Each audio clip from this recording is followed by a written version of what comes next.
Hey, what's up, guys? I'm here with Shiraz and Greg from it's called the Mountie Pot NFL Fantasy Football League. Fantasy League. Yeah. How's it going, Cam? I'm good, boys. Good to hear. How's lockdown treating you guys? I know we got 2 more weeks of this. If you're in Auckland, Right. Yeah, Auckland. Yeah, a big storm going on outside as well.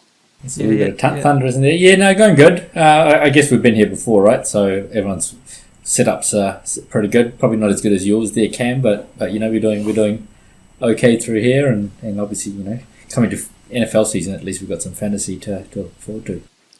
Right, something to look at in the morning. 9:30 in the morning on a Saturday. Yeah, that's right. Sunday rather. That's right. And with knowing that we got 2 more weeks, at home, it's good that the season starts next week. So, or the week after. So we've at least got a Monday we can watch the game. Yeah. So it's a bye week this weekend. It gives teams a rest after that third week of pre-season, and then it's a following week. But it's a Friday that it starts, so we've got about 10 days or so before the first game. And depending on what level 3 looks like, because I guess the rules for level 3 will change. I guess I'm assuming because of what's been going on, maybe 3.5, but we'll see if we can have another week to enjoy a Monday morning game, New Zealand time. But no, man, thanks boys for jumping on. This podcast is about our NFL Fantasy League, and thank you, Greg, for inviting me on. This is my first time playing NFL Fantasy League. It's so simple to play, and people kind of get put off when they hear Fantasy League and they think it's a bit harder than what it is, but the app's really simple to use, and so it's just basically click on someone and it kind of helps you along. So it's really easy and simple. Yeah, so can you just give us a breakdown of where this league you created started, how it grew over the years? Yeah, so I started it back. I lived in Japan for 17 years, and over there you get a lot of people from different nationalities. Like a lot of Americans come over to Japan, and quite a few people like from Canada and that, and sometimes everyone shares like a love of the NFL, and so just over the years we just started up a league, and it started from about 12 people, and then every year it sort of grew, and I just sort of always wanted to get like as many people together because it's just it's really simple, and it's something just to chat about during the season and that. So I just returned to New Zealand last December, and again I just came back to play football for my old team, the Tamaki Lightning, and then again just meeting new people.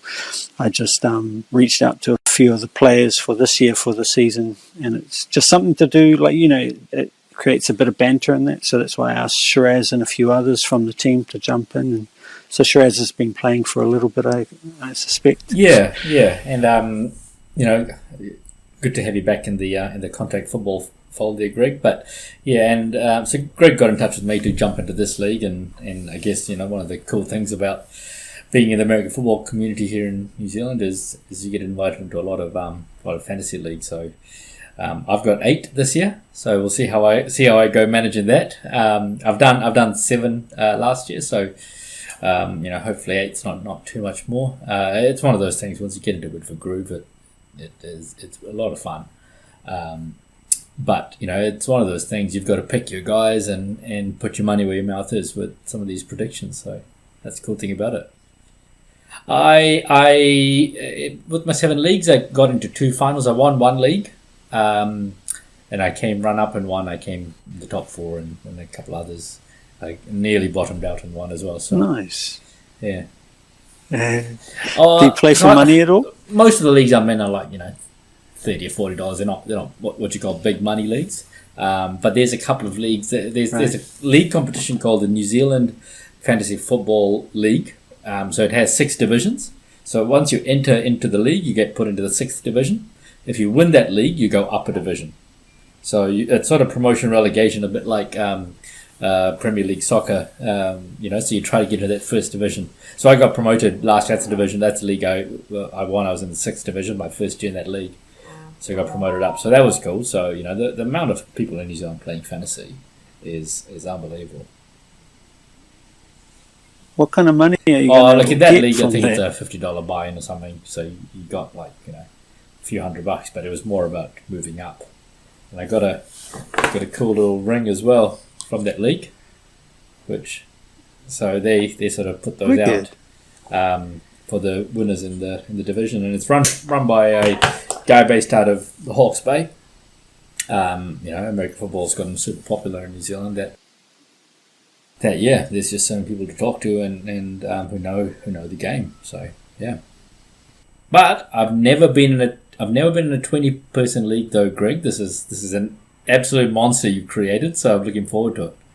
Man, I'm surprised at what you're saying about the growth of the fantasy in New Zealand. Being this country such a rugby and rugby league. It's amazing to see how big the NFL is in terms of the fantasy here. But that guy from Hawke's Bay, man, so he must be like.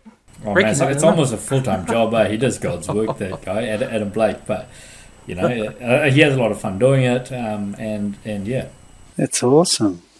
Yeah, that's super cool. Yeah, that's super cool. Is that the kind of things you want this Mountie Pot League to head to, Greg? Get into the whole divisions?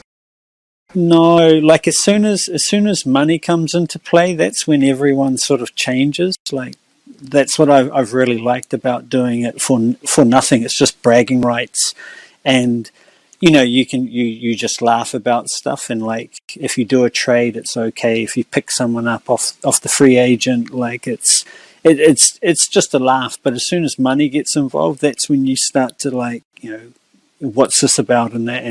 And I play in a money league as well, and it's cool. But at the same time, I just want to, just really casual, and you can just, if you're just have a bit of banter on the chat, and no one's going to get offended because there's no money involved. So it's super chill. But it'll be awesome to have that. Yeah. Yeah.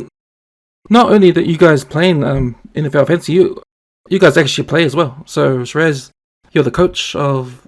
What's the team you coach? The Tamaki Lightning. So yeah, I've stepped into coaching the last couple of years, and it'd be good to have guys like Greg coming back as well. Yeah.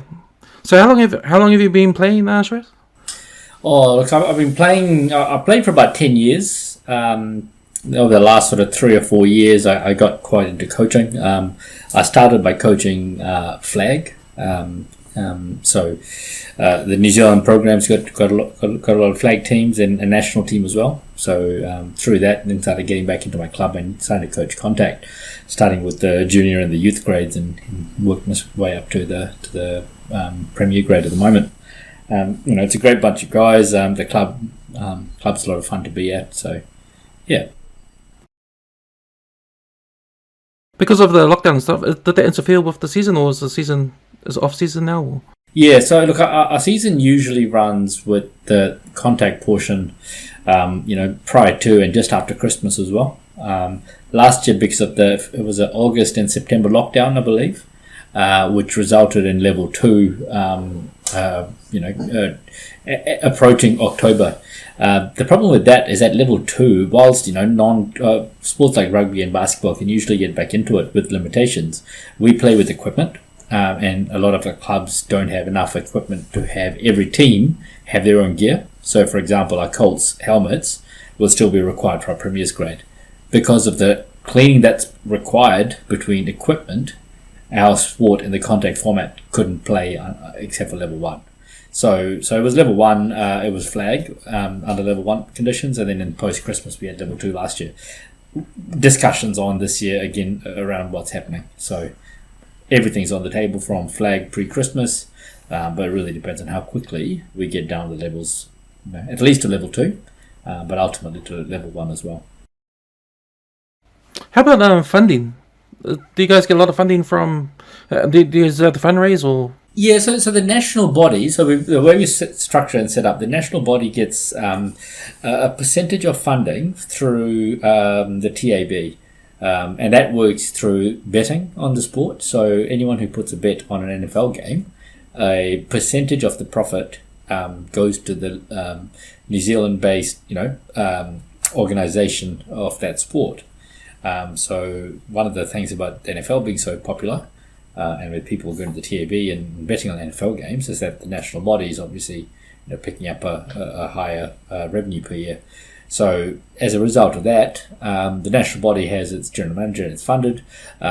Clubs get money either through the national body, in some cases through grants, or through their own grants through pokies or local councils or whatever. So that helps fund equipment really. So it's all based on grant funding.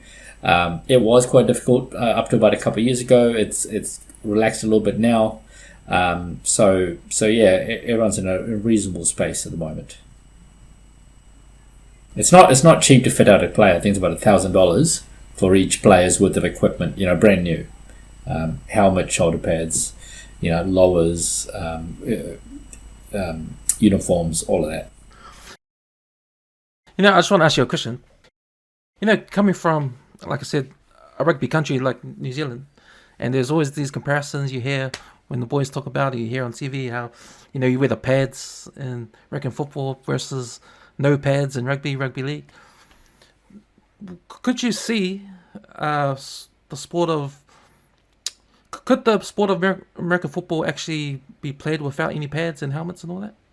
Or if it's like not the contact version, or could you have to change the rules a version bit to make it sort of safer? Yeah. So there is a non-contact version called flag that gets played without shoulder pads and pads. And look, the difference isn't the difference between rugby and rugby league. Between rugby league and American football, in my opinion, the contact side of it is in rugby you see a lot of the tackles in league, you see a lot of that coming. Whereas in American football, quite often as a wide receiver, you're not actually seeing who's lining you up. You're not running the ball at that person.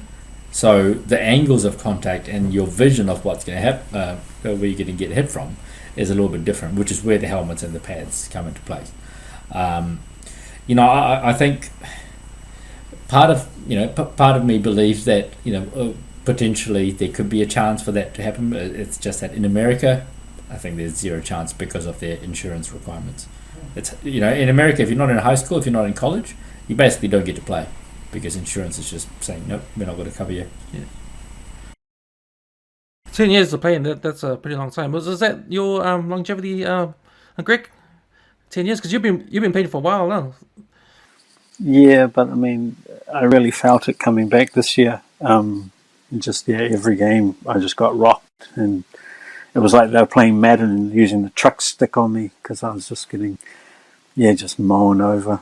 But it was still good. I mean, I love coming back and just getting back into the team sport and everything. So, I loved it and just trying to help out where I could, sort of thing. So, because I mean, Shiraz has so much to do on, organising everything that you really do need all those coaches on the sideline to help out to run the ship sort of thing. So, I think if I do come back this year, I'll be slowly going into that side of things, and put me on one kickoff or one thing just so. You're being a bit humble there, Greg. You're pretty good, still pretty good on the field, but you definitely helped with some of the scouting reports that you sent through and getting that drone up at training and things like that.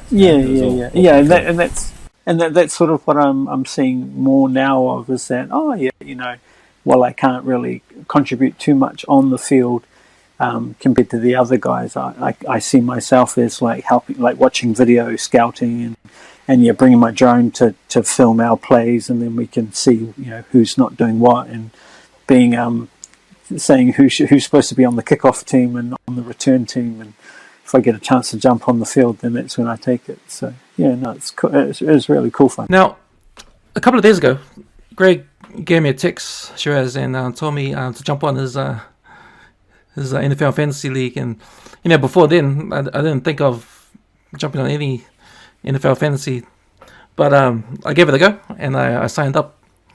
But I think 2 days prior to the draft isn't good enough to to do study and research, but I'm sure you two had plenty of time to do that. So I'll come to you first, Shiraz. How was your preparation for this season in terms of your picks for our NFL fantasy draft? Yeah, look, I think you don't really do a lot of. It's not research just for fantasy, right? It's research because you're a fan of American football. You know these college players who are coming through and they're being drafted in all these events. That's stuff that you watch, and therefore you sort of know a lot of these names around. You know which free agents moved around this year, which players, for example, showed a bit of late season hype last year and are ready to explode this year, and things like that. So those are sort of the key themes you're looking at.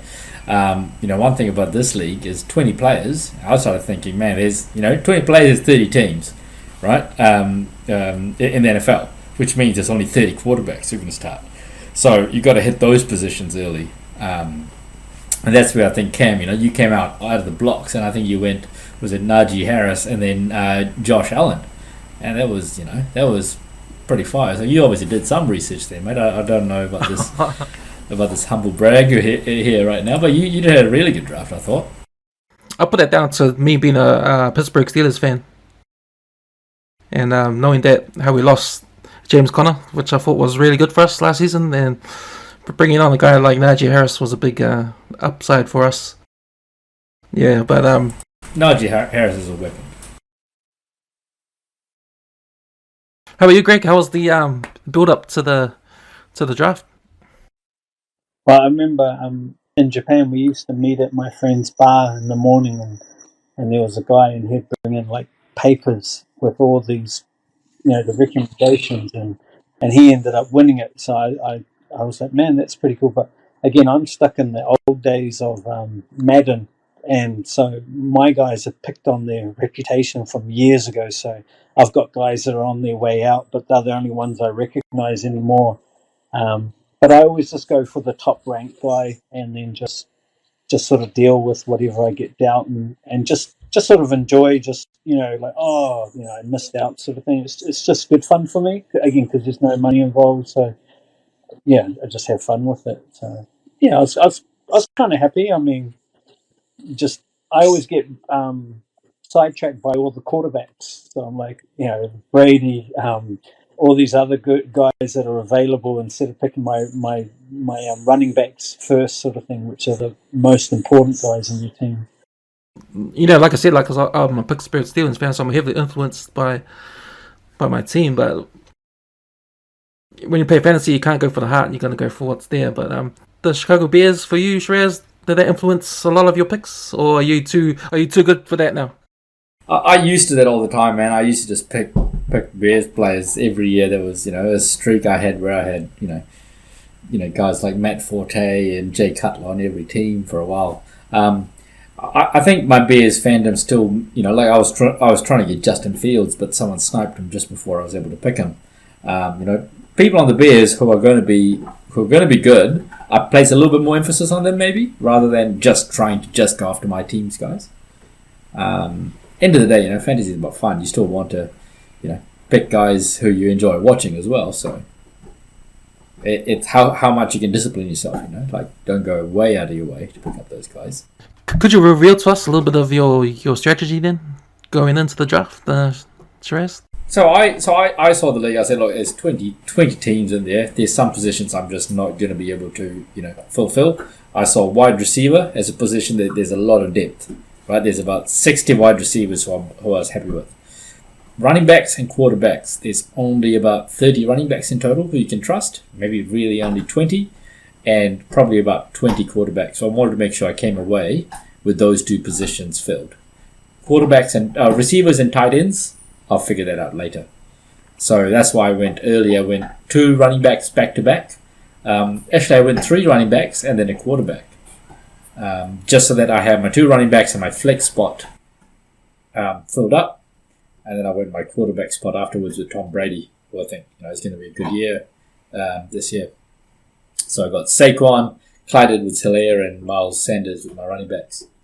I also then said, okay, look, my wide receivers, I'm going to pick guys who I'm going to take a flyer on them, But I saved one of my picks for Michael Thomas, who's injured at the moment, but he'll probably be out for half the season. If I can survive that first half of the season without getting too far back, when he comes back, I have a potential weapon on my hands. So that's my plan around that. Whether it works, we'll see. My team are 1 or 2 injuries away from being completely out of the competition because running backs get hurt a bit more often. But that's what it'll come down to. What about you, Greg? I went for Travis Kelce, the Chiefs tight end, because he had a huge year last year and the year before, I think. So I just took him because I knew one of my friends in the league really likes the Chiefs and was going to get him, so I took him off him first. And then I just went for my quarterback. I went for Ryan Tannehill because he's not too bad, but not too. I think he's consistent. And then again, I got sidetracked, so I went for another quarterback, and I think it's Matt Ryan from the Falcons. And then I really like Antonio Brown, who's with the Tampa Bay team, but he's always gets negative press. But again, he's someone that I've known from years ago, so I'm like, oh yeah. But then I went for a few running backs, but I'm all over the show, like just picking people just because I think they're cool. I went for Todd Gurley, who's an unsigned free agent. Well, he might sign with the Baltimore Ravens now. See the news. I don't know who the poor guy in our league who drafted J.K. Dobbins was. I see he's been dropped to the waivers, but he was yesterday picked up a season-ending injury. So he's out. So star running back. Right. Yeah. I mean, it's really cool to see those the second and third stringers, and then just as the season goes on with the injuries dropping away, how they step up, and then all of a sudden they have those real breakout seasons, and then they become the first stringer. And so that's what I really love about the league, because I don't really have a particular team that I like.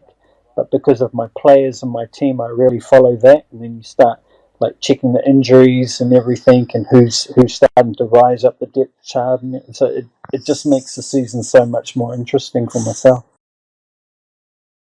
So I guess you guys are all happy with your picks then. Yeah, I'm looking at your team here, Cam. I think you've got you've got a pretty good team built here. I like your wide receiver team. You got Juju. Why don't you talk about your team? What were you thinking there? I was quite surprised Josh Allen was still up there when I eventually picked him, because he was doing good for the Buffaloes last year. Yeah, he was pretty good for them. I thought that I was quite surprised because I picked him late. James Conner, I knew from his Steelers days last season, so he's going to Arizona. And when I looked up his news thing, they're looking at using them quite a bit, so I'm hoping that will happen. Najee Harris I've spoken about before, bit of a star coming out of Arizona as well, university. Juju Smith-Schuster. Now, not only he's got my last name, but yeah, he's got this 1-year contract to prove himself again, because he didn't really have a good season last season. But he did have a pretty good one in his rookie year. So I think with a rejuvenated Big Ben, and because of his 1-year contract, he's got something to prove. So I'm going all in on Juju. That's the key, right? Is Big Ben. If he comes back in, I think Juju's going to be a weapon.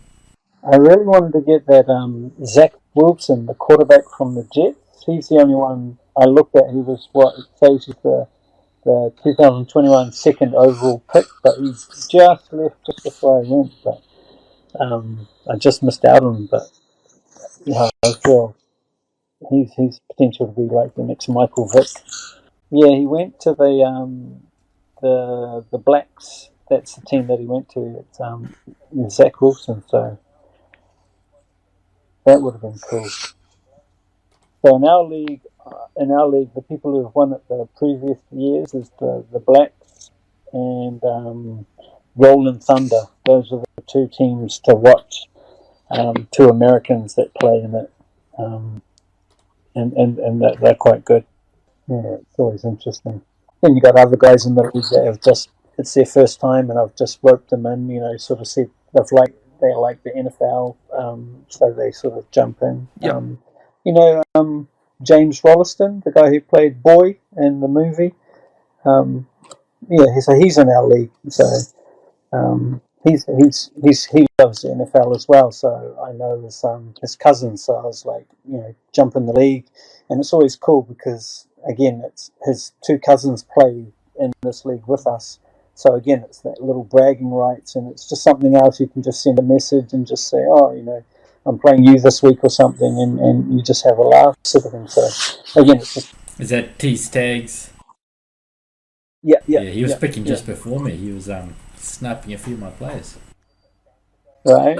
So yeah. I mean, again, it's just cool. There's just to get that banter going, and you just have a laugh, and everyone's pretty chill because it's no one's in it, for money or anything like that. And this league this year was 20 teams, and that's the most I've ever seen or tried to put. Because normally you can have normally you get you have a reserve quarterback and it's a starter as well. But this time with 20 of our league in there, it's going to be, if one of your quarterbacks go down, you're going to be pretty stuffed for the rest of the season.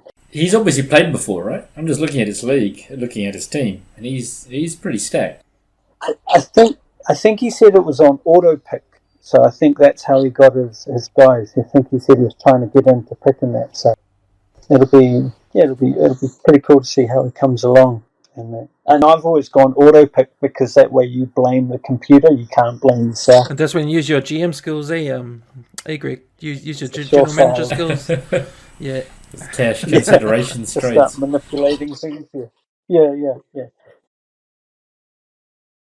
I'll make it so your team makes the playoffs. But yeah, no, it's cool.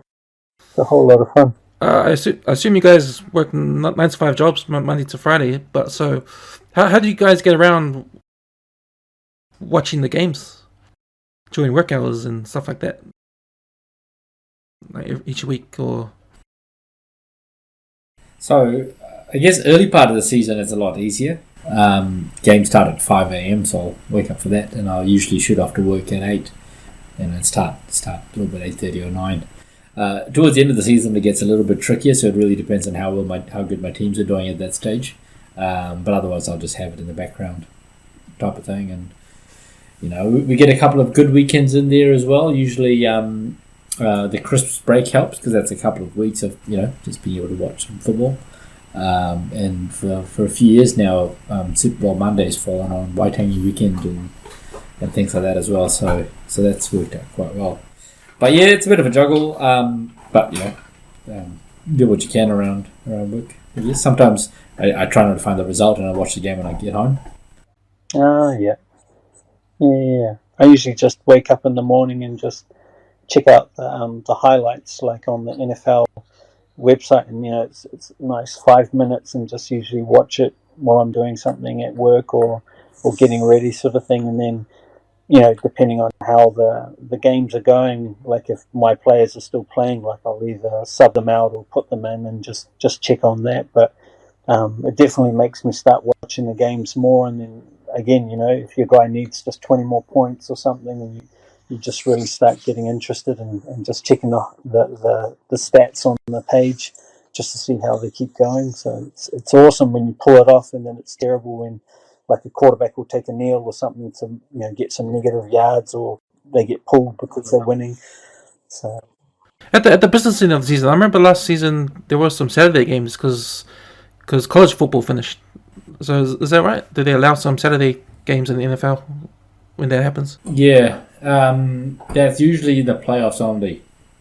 So I think they've got a deal with college. So in America, the way it works, right, is Friday is set aside for high school, Saturday is set aside for college, and Sunday is set aside for NFL. There's sort of it's an unwritten rule that they don't sort of breach that, and which is why even that Thursday night football is Thursday night, so it's not Friday night, because they don't want to get in the way of high school. Because the worry is that one day high school or college could shift their games to Sunday, and all of a sudden people have to choose which game they watch. So they all play by that rule to sort of balance it up. So Because remember, Amazon Prime had some Thursday game. They're showing live. Yeah, so they show the Thursday night game. Yeah. Teams hate that, though, because, you have a Sunday game, and then in 4 days later, you're playing again. So it's a really, really rough recovery time for players. That recovery time shortened, so it's just... So, round one, you guys obviously looked at your first round matchups. So I'll start with you, Shiraz. Like, how confident are you? How confident are you in round one? I'm playing James Rollins. Oh no, I'm playing Tuna for Tua. His team has got Kyler Murray at quarterback. It's got okay running back groups. It's got Ronald Jones and Damian Harris. Nothing to write home about. But its wide receiver group is mental. It's Allen Robinson and Stephon Diggs, 2 top 10 wide receivers, and he's got Jarvis Landry in his flex. So look, I'm probably NFL Fantasy has predicted him to win by 5 points. So we'll see. I definitely need my running backs, who I spent a lot of early draft capital on, to bring it home. But we'll see. I'm not overly confident about this matchup. My team's one of those teams where I need that early season, some of these sleepers to hit. Otherwise, I'm in a bit of trouble. So I've got Travis Mockery, I think.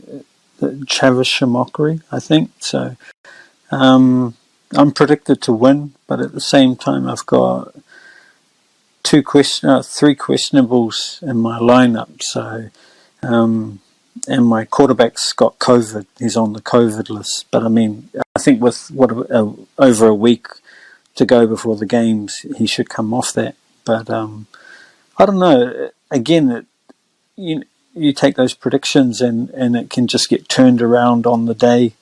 And especially the defense. If the defense just gets ripped apart, then you lose a lot of your points. But at the same time, if they get a lot of the turnovers and intercept touchdowns and whatnot, then you come out laughing. So I think I'll probably lose. If you're predicted to win, then it's like the Warriors. If you're supposed to win, then you'll lose. Who have you got? What's your team called? Clutch City. Clutch City. Who you got? Oh yeah, you're up against a chick called Heidi. She's a Dolphins fan.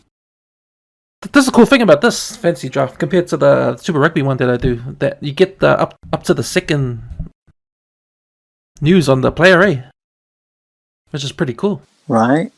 Yeah. I'm having to always check the paper every time leading up to kickoff in Super Rugby. So. And especially if you're if someone's questionable in your team, then you check, and then it's a last minute though they get held out, and then you're like, damn it, you've got to quickly scramble to find someone else. So I can't imagine betting lots of money on the game, like if that happens. I'm doing a quick scan of Dolphin, and I don't recognize anybody. Do you guys? Who should I be looking out for? Yeah, there's a few guys in here. What was your team name again? Clutch City. Oh yeah, here we go. Yeah. So you've got Daryl Henderson, right? So this running back, the starter on that team got injured, Cam Akers. So the thing about that team is it's one of the best offenses. He's just a mid-tier running back, but he's in such a good position to succeed. Now he's starting Jalen Hurts as quarterback, the guy from Philadelphia. He's either going to give him 30 points or 5 points. He's one of those guys. He's not going to be consistent, but his ceilings are that high and his floors that low. But the first game of the season, he's playing Atlanta, who are one of the worst teams. So he might have one of those ceiling games, unfortunately. The rest of the guys on that team, they're all sort of Amari Cooper's, there or thereabouts. He's okay. Tyler Boyd, the same. He's okay. No sort of standouts. Darnell Mooney's a bit of a sleeper. But yeah, it depends on his quarterback, man. Like if Jalen Hurts gets a big week, then it's going to give him a chance. Otherwise, I think you're gonna take that one out. You got Cam Newton, Cam. Yeah, I was that was probably one of my last picks for my bench, and that was just a name that I recognized there. But I think he's thinking about playing him or the new rookie they got there. Yeah, that's a sad thing because he's so erratic on his play that he looks to get benched maybe. Hey Shiraz, I see Dole fan has your Justin Fields in the bench. Yeah, I know. I might have to try and swing a trade for that, yeah, so, the thing about Fields is he's not going to start for the first, maybe 4 games of the season. But when he comes on, he's got the running ability. Basically cheat codes for quarterbacks, right? Because quarterbacks get all their points from passing. But when they run, they get normal running back points, normal anyone's running points. And that takes them, their potential to have massive weeks is much easier than someone like a Tom Brady. So that's the thing about running quarterbacks is if you get the right one, you could, like Michael Vick, that was a historic season of fantasy. You could have someone who just breaks the league open. Josh Allen has a bit of that. He can run the ball. But that's why those guys usually go up so high. If Justin Fields, going into next year, I think Justin Fields will be a top 10, top 5 quarterback if he shows that he can run, he can be a good starter. You guys looking at doing any trades or making any moves? Yeah, I usually wait till a couple of weeks to sort of see how my team's going before I try and trade. It's too early to give up on your boys just yet before you've given them a chance. So, yeah, I give it a week or so. I'm always suspicious. As soon as someone offers a trade, I'm just like, what do they know about my team? And then I just think, no, I'm not going to trade. So I'm just like, no. I could have done better. Yeah. So, I mean, I didn't realize how powerful it was, or how, if you're smart enough to make your W/R a good player. Like I sort of didn't realize that until later on, but it was too late. But I could have got someone else. But look, what you did is you picked up what we call a couple of handcuffs, right? So you got Naheem Hines and you got Samaje Perine. So that tells me that if those guys starters get injured, all of a sudden they're stars now, right? There's that strategy, or there's picking, starters who are just not very good. Your guys have that upside. So I think you did well there picking those guys. The only other thing is, you're probably right. Tight end, you're probably a little bit weak on this year. You probably left that a little bit too late. I like Frymouth. I think he's gonna get better over the season. He's just a rookie.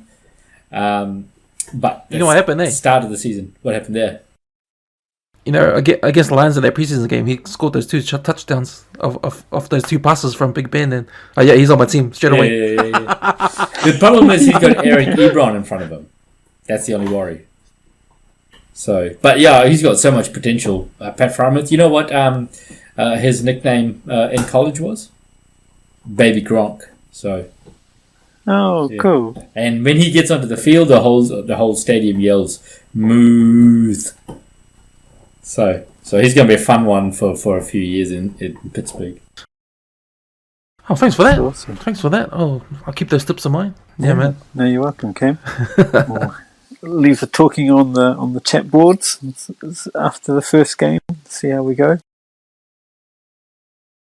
Yeah, hopefully the other boys can see this podcast and decide to jump on, so we can have a bit of a live banter on the podcast, and I'll put it up online for everyone. It's good because that'll be cool. I was telling Shiraz before we jumped on the mics that I play the Super Rugby Fantasy Draft. The guys that organize it, they have their own podcast, so they talk about picks and they talk about players and blah blah blah. So I thought it'd be good to do NFL fantasy podcast. Just have. I'm pretty much new to it, so just start things off. Just have this episode and probably have some more episodes in the future. But yeah, man. Any last words, guys, before we sign off tonight? No, just enjoy it. It's good. Man, have fun. That's the main thing, eh? Cheers, boys. Cool. See you next time. Awesome. Take care then. Good luck. Thanks, team.